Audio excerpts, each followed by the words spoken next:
Great lip forward আন্দোলন 1958 থেকে 1960 সাল পর্যন্ত গোটা চীন জুড়ে এক উদ্ভট আন্দোলনের শুরু হয়। যে আন্দোলনের এক ভুলে প্রাণ যায় প্রায় 3 কোটি মানুষের। কি ছিল সেই ভুল?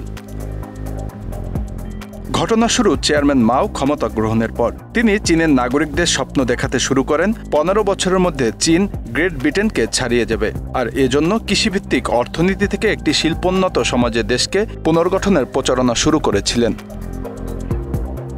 সমস্ত গ্রামগুলোকে প্রায় 23,000 বিরাট কমিউনিটির মধ্যে আনা হলো। এগুলোতে কাজকর্ম সবই চলত সামরিক নিয়মে। থাকার জন্য আলাদা ব্যারাক ছিল।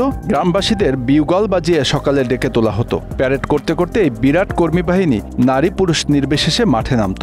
বাচ্চা কাচ্চারা থাকতো ডে কেয়ার সেন্টারে। পুরো ভিডিওটি দেখতে কমেন্টসে পিন করা লিঙ্কে ক্লিক করুন।